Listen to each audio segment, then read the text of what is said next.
अगर हमें मकान लेना ही था शबनम को तो हमें कोई इतराज़ थोड़ा पूछ थी। वो अपने क्षेत्र में लेते, मुस्लिम आबादी में लेती। यहाँ मोमडन लोग आ जाएंगे तो हम लोगों का बैठना दुश्वार हो जाएगा। तो ये जो मेरे लोग हैं मोहल्ले के, तो मुझसे इस चीज़ का आंदोलन वगैरह कर रहे हैं, तो इस चीज़ से मुझसे बात करेंगे तो मैं कर लूँगा, मोस्ट वेलकम है उनका। हम नहीं चाहते कि कोई दूसरे समुदाय के लोग खरीदे ये मकान। हमने तो बैनामा करा दिया जी। जो भी बात कर रहे हैं भाई थर्ड पार्टी उससे बात करें, मतलब आप वापस नहीं लेंगे मकान? हम ये चाहते हैं कि हिंदू का मकान हिंदू को ही दिया जाए। किसी बात को विरोध नहीं करना चाहिए यहाँ पर में। हम लोग को यहीं रहना है और यहीं मरना है। करा विरोध, उनके घर पे तो नहीं गए, अपने क्षेत्र में करा हमने।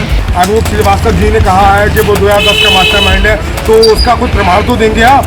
जिस तरह से लोगों के ऊपर आप लांछन लगा रहे हैं, अवैध समझे प्रताड़ित कर रहे हैं उनको, और मतलब गैर कानूनी बातें बता के उसको आप एक आतंकवादी गतिविधियों में शामिल करना चाहते हैं। कहाँ का तरीका है ये, आप मुझे बताइए। बैनामा पलटे, बैनामा हिंदू हो या विशाल को वापस करें, पैसा ले विशाल से जो भी लिख रहा है, झगड़ा खत्म। उत्तर प्रदेश का जिला बरेली, जहां की गंगा जमनी तहजीब की लोग मिसालें दिया करते हैं, क्या अब वहां मोहब्बत की वो हवाएं मन पड़ने लगी हैं जिसके ठंडे झोंके पूरे शहर की आबो हवा को शांत और खुशमिजाज रखते थे। गुलाब नगर मोहल्ले के पंजाबपुरा में वकीलों वाली गली के उन लोगों को सुनकर शायद लोग बरेली के बारे में अपनी राय बदल सकते हैं और कह सकते हैं कि बरेली अब बदलने लगी है। पंजाबपुरा की वकीलों वाली गली में जहां हिंदू समाज के लोगों के मकान हैं, यहाँ विशाल सक्सेना का एक मकान हुआ करता था जिसे उन्होंने हाल ही में शबनम नाम की एक महिला के हाथ बेच दिया। गली वाले शबनम के विरोध में उतर आए। पहले तो कुछ लोगों ने कहा कि शबनम के घर में तंत्र विद्या के लिए महिलाएं और मौलाना आते हैं, चिकन बनाकर पंख और वेस्ट बाहर फेंक दिया जाता है, इसी कारण वे इसका विरोध कर रहे हैं। उनकी डिमांड है कि अगर शबनम का बैनामा निरस्त नहीं हुआ तो वे लोग यहाँ से सामूहिक रूप से पलायन कर जाएंगे, यानी अपने मकान छोड़कर किसी दूसरी जगह चले जाएंगे। लेकिन इसी बीच सोमवार के विरोध प्रदर्शन में शामिल कुछ महिलाओं और पुरुषों ने ऑन कैमरा सीधे तौर पर एक समुदाय से ही समस्या और खतरे का अंदेशा जता दिया। अपनी बहन बेटी जान माल और धार्मिक आयोजनों तक एक सिरे से कई पहलुओं पर उन्हें यहाँ शबनम का रहना गवारा नहीं है। हम ये चाहते हैं कि हिंदू का मकान हिंदू को ही दिया जाए, क्योंकि हमारे यहाँ शिव बारात निकलती है, हम लोग पूरा मोहल्ला यहीं आके देखता है। होली होती है हमारे यहाँ बिल्कुल सामने, यहाँ रंग पड़ेगा, बच्चे निकल के जाते हैं, बड़ी दिक्कत हो जाएगी क्योंकि इन लोगों को रंग से बहुत परहेज है। पर जब यहाँ मोमडन लोग आ जाएंगे तो हम लोगों का बैठना दुश्वार हो जाएगा। और रात में ये लोग इधर उधर चक्कर लगाते रहते हैं, मोबाइल पे बात करते रहते हैं। संस्कृति का फर्क है, दोनों संस्कृति मेल दिखाती है। एक हृदय पटोमुकम को लेकर चलती है और दूसरी कहती है कि हमारा इस्लामिक सबसे बड़ा है। उसके आगे सारे जो इस्लाम को ना मानने वाले काफिर हैं, काफिरों को कत्ल कर देना चाहिए। हमारी बहन बेटियों, हमारी बच्चियों के साथ में कुदृष्टि रख सकते हैं। जो सर्वत्र चल रहा है उनका मुहिम, बच्चों के साथ में बांग्लादेश में अभी तमाम दुराचार सर्वत्र हो रहा है, वही एक भय व्याप्त है यहाँ पे महिलाओं के साथ में। नवरात्रि वगैरह हम लोग मनाते हैं, इनके यहाँ सारी चीजों में जितने भी त्योहार होते हैं इनके मांस पकाया जाता है और हमारे यहाँ हर चीज सात्विक तरीके से होती है। इनके यहाँ हर चीज में बलि और ये सब दिया जाता है, भैंसा पकाया जाता है, मांस पकाया जाता है। और ये हमारा सब जो भी क्षेत्र है सारा हिंदू ही, हम लोग बचपन से यहाँ रह रहे हैं, तो हमें बड़ी परेशानी होगी इस चीज से कि अगर आगे ये लोग आके रह देंगे तो हमारे बच्चे और इन सब का आगे बहुत भविष्य खराब है हमारा इस चीज। इस हैरान करने वाली घटना और विरोध प्रदर्शन को लेकर हमने जो स्टोरी कवर की है, उस वीडियो पर तमाम तरह के कमेंट आए हैं, जिनमें दोनों समुदायों के दर्शकों ने अपने अपने मत जाहिर किए हैं। कुछ ने इसे समाज में बढ़ते मतभेद और मनभेद माना और राजनीति को इसका जिम्मेदार ठहराया है। लेकिन इस मुद्दे पर आप क्या सोचते हैं, कमेंट बॉक्स में हमें जरूर बताएं ताकि हम इस मसले को समझ सकें कि बरेली में ये जो घटना सामने आई है उसके पीछे के असल कारण क्या हो सकते हैं।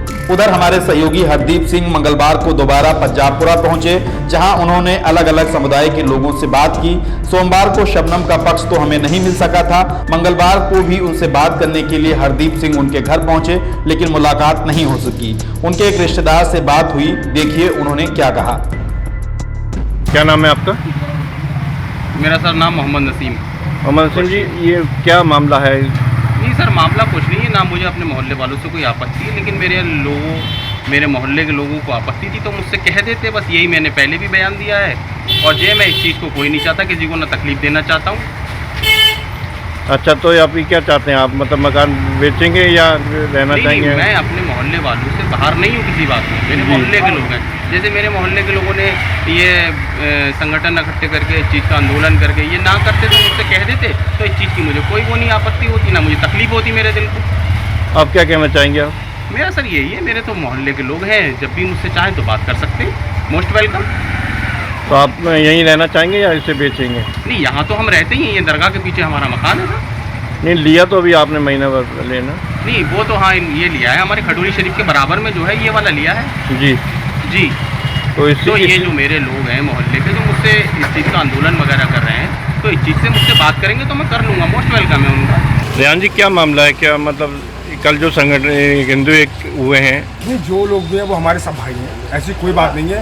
हालांकि उनको मकान चाहिए था, वो उनको लेना है, तो कोई डिस्प्यूट ना करते, कोई ना लड़ाई झगड़े की बात करते, वो ना किसी तरह की कोई नारेबाजी प्रदर्शन करते। वो हमसे आके कह सकते थे कि हमें ये मकान चाहिए, या हमें बुला लेते कि भाई हमें मकान चाहिए, आप हमें भेज दो, ठीक है। ये बात होती तरीके वाली बात। ये क्या होता है कि आपने पलायन की चिटें लगा दी, चिटें लगाने के बाद में के जिहादी हैं, ये सब नारेबाजी तरह तरह के बयानबाजी दिए हैं, और विकास सक्सेना मुर्दाबाद के नारे लगाए इन लोगों ने। ये गलत तरीका है इन लोगों का बात करना चाहिए। यहाँ कितने हिंदू परिवार हैं? और ये हिंदू परिवार और मुस्लिम परिवार सब लोग मिक्स रहते हैं। उस गली के अंदर भी हिंदू परिवार भी, मुसलमान परिवार भी समझो, काफ़ी वर्षों से रहते चले आए हैं। और जो देबू और विकास सक्सेना का मकान है उसके पीछे हमारे बशीर में रहमतुल्लाह तआला अलैह बाबा की इबादत गाह है, खडूरी शरीफ है, समझे। और किसी बात का कोई विरोध नहीं करना चाहिए आपस में। हम लोग को यहीं रहना है और यहीं मनना है, समझे। अगर मोहब्बत से वो हमसे कहते, और आज भी आई एम का मोस्ट वेलकम है, वो हमारे भाई हैं सारे लोग, समझे। आपका क्या कहना है? क्या नाम है आपका? मेरा नाम अली है सर। हाँ क्या कहना है? नहीं, ये मेरा कहना मतलब ये है, कल जो बयानबाजी इन्होंने की थी कि अभी वहाँ पर कोई चिड़िया का बच्चा नहीं पड़ा उस मकान पर, ठीक। और ये अभी से इन्होंने आपत्ति उठाना शुरू कर दी कि ये हड्डियाँ फेंक रहे हैं या खिचड़ा डालेंगे, और हम रातों को ये लोग रातों को फ़ोन करते हैं, 1-1 बजे तक बैठे रहते हैं छतों के ऊपर, हमें खतरा रहता है इन लोगों से जी जी। और ये गली में टहलते हैं, फोनबाजी करते हैं। अभी कुछ तो अभी रजिस्ट्री हुई है, ये विवाद चल रहा है, ताला पड़ा हुआ अभी लैंड लाइट का सामान है। और ये हम तो उन लोगों की तारीफ करते हैं सारी गली की, हमारे भाई बंद है वो। अनूप श्रीवास्तव जी ने कहा है कि वो 2010 का मास्टरमाइंड है, तो उसका कुछ प्रमाण तो देंगे आप?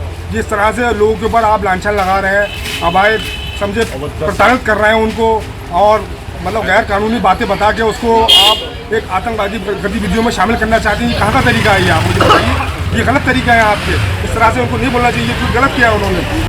हमने बरेली के सर्व समाज के लोगों से इस मसले पर बात करने का प्रयास किया है। बरेली के हर एक शख्स को हैरान करने वाली यह घटना देश भर में चर्चा और बहस का केंद्र बनती जा रही है। इससे पहले देश के दूसरे स्थानों पर जरूर इस तरह की चीजें देखने को मिली हैं, लेकिन बरेली में शायद ऐसा पहली बार हो रहा है। वकीलों की गली के सभी मकान मालिक शबनम का बैनामा रद्द कराने की मांग पर अड़े हुए हैं, लेकिन क्या शबनम का बैनामा रद्द हो सकता है? क्या कानून में ऐसा कोई प्रावधान है? लोग ये सवाल पूछ रहे हैं। इस बीच खबर है कि पुलिस प्रशासन के अधिकारियों ने शबनम के परिवार से इस संबंध में बातचीत की है, लेकिन आधिकारिक तौर पर अभी तक इस मामले में पुलिस प्रशासन की तरफ से कोई प्रतिक्रिया सामने नहीं आई है। भाई मैंने जो था अपना मकान जो था मैंने नसीम भाई को बेचा जी। कितने का? मैंने 11,68,000 जी। फिर उसमें इन लोगों को, मोहल्ले वालों को आपत्ति हो गई जी। तो आपका क्या कहना है इसमें? बस ये है कि मैं यही चाहता हूँ कि प्रशासन का सहयोग मिले और भाई न्याय करा जाए। अगर दबाव आप पे पड़ता है वापस लेने का तो आप करिए वापस। प्रोटोकॉल पे मुख्यमंत्री तक जाएंगे, मतलब आप वापस नहीं लेंगे मकान? ये हमने तो बैनामा करा दिया जी। अब जो भी बात करें भाई थर्ड पार्टी उससे बात करें, सेकंड पार्टी। तो आप पे कोई दबाव बना है अभी तक कि जी? किसका दबाव बना है सर? मोहल्ले वालों को ही बना है। क्या? कि आप जो है वापस लीजिए रजिस्ट्री, अच्छा। आप पैसा वापस लीजिए। जी सर, हम डीएम साहब से मिलने आए थे, विशाल भाई और हम मोहम्मद नसीम, तो यही था हमने प्रशासन से गुहार लगाई जाए कि हमारी ज़्यादा से ज़्यादा मदद की जाए। ये पेपर आपको? रजिस्ट्री के पेपर? ये रजिस्ट्री के पेपर है। नहीं, मकान तो आपने खरीद लिया, इसके बाद आप क्या कहना चाहते हैं? ये डीएम साहब के लिए जो है हमें एक लेटर हमारे देना है हमें जी जी। यही कि जो है हमारे ऊपर इतना दबाव बनाया जा रहा है और ये करा जा रहा है, तो ये बेहतर नहीं है। अब आप शहर का माहौल खराब करा जा रहा है, शहर का जो है माहौल खराब कराया जा रहा है। ये कौन लोग करा? इसके पीछे किसकी जो ये सब संगठन के लोग इकट्ठे हो रहे हैं और जो भी है जांच करें, प्रशासन इसकी जांच करे कि कौन कौन लोग इसमें जो है वो करें। हम तो उसमें अपने मोहल्लेदारी और भाईचारा बनाने की पूरी कोशिश कर रहे हैं। आपने खरीदा मकान? जी। क्या नाम है आपका? मेरा नाम मोहम्मद नसीम। अमृत विचार अखबार ने शबनम का एक बयान प्रकाशित किया है जिसमें उन्होंने कहा कि पूरे मोहल्ले में सभी धर्म जाति के लोग रह रहे हैं। अगर किसी को हमसे परेशानी थी तो वह मिलकर बैठकर बात कर सकते थे। इस तरह नारेबाजी कर विरोध करना गलत है। मैं मिलजुल कर रहना पसंद करती हूँ। वहीं विश्व हिंदू परिषद बरेली विभाग के मंत्री प्रताप सिंह राणा ने अपने एक बयान में कहा है कि पलायन के पोस्टर को प्रशासन को बड़ी गंभीरता से लेना चाहिए। व्हीप महानगर के पदाधिकारी इस संबंध में मौके पर जाएंगे। जो शिकायत मिली है उसके बारे में आगे की योजना बनाई जाएगी। किसी भी सूरत में मोहल्ले से पलायन नहीं करने दिया जाएगा। लेकिन सवाल यह है कि पंजाबपुरा में आखिर शबनम नाम की एक महिला के मकान खरीदने को लेकर लोग इतने तंग क्यों आ गए हैं जो वह अपना घर बार और मकान सब कुछ छोड़कर वहां से पलायन करने की बात कर रहे हैं। हमारा कहना ये दूसरा पक्ष बचपन से वहाँ रह रहा है और उसको मकान खरीदने से पूर्व पड़ोसियों से हम लोग से बातचीत करते हैं। हमारी कोई किसी से लड़ाई नहीं है। दूसरा पक्ष भी सामने गली बसी में इजारत में रहता है। इस कारण से कि उसने पूछा ही नहीं। मकान जो बेचा विशाल सक्सेना ने बेचा, उसने भी हम लोग से नहीं पूछा कि हम इनको दूसरी बिरादरी में मकान दे रहे हैं। जबकि हम विशाल सक्सेना के घर पे गए, विशाल सक्सेना से मिले, हमने मकान बेच रहे हैं। उन्होंने कहा नहीं हम नहीं बेच रहे हैं। और रातों रात चुपचाप इन्होंने मकान का बैनामा करवा दिया और फर्जी आईडी विशाल सक्सेना ने 284 झाटापुरा दिखाई करी दर्शित करी है बैनामे में। अगर इन्होंने मकान लेना ही था शबनम को तो हमें कोई इतराज़ थोड़ा पूछती। वो अपने क्षेत्र में लेते, मुस्लिम आबादी में लेती, बीच में लेके क्यों उन्होंने बताया। और दूसरे पड़ोस में भी दबाव बना रही हैं कि जो रुपये मिल रहे हैं उसे 2 लाख रुपये हम ज़्यादा देंगे। हमने बैठ के किससे बात कर लेते हैं। मुस्लिम समुदाय के पक्ष में हमने करा विरोध। उनके घर पे तो नहीं गए, अपने क्षेत्र में करा हमने। जबकि उनका कहना है कि हर तीज त्यौहार एक साथ मनाया जाता है और आना जाना है सबका। कोई उनकी लड़ाई थोड़ी नहीं है। अगर वो भी तो आ सकते थे खरीदने से पूर्व, वो हम लोग से पूछते थे। जबकि हम तो उनके मुकदमे भी लड़ते हैं, हमारे भाई मुकदमे लड़ते हैं उनके, उन लोग के। अरे वो आते पूछते कि भैया हम मकान खरीद लें, नहीं कहते मना करते भैया मुसलमानों आप मकान मत खरीदो। कि दोनों तरफ 100% हिंदू आबादी है। हमारी तरफ मुसलमान आबादी है, वो हमारे अभी भी भाईचारा बना हुआ। हमारी कोई भी किसी लड़ाई नहीं है। हमें तो ये आपत्ति है कि एक हिंदू मोहल्ले में इन्होंने चुपचाप रातों रात मकान क्यों खरीद लिया। और होली दिवाली हमारी भाई बनती है, होली में रंग चलेगा, बच्चे रंग खेलेंगे, फिर लड़ाई होगी, पटाखे फूटेंगे, फिर लड़ाई होगी। जब ना खिचड़ा विचड़ा सब रोड पे ही खाना बनाते हैं, आए दिन का झगड़ा। अरे भाई बैनामा पलटें, बैनामा हिंदू या विशाल को वापस करें, पैसा लें विशाल से जो भी लिख रहा है, झगड़ा खत्म। हमारी कोई लड़ाई थोड़ी नहीं उनसे।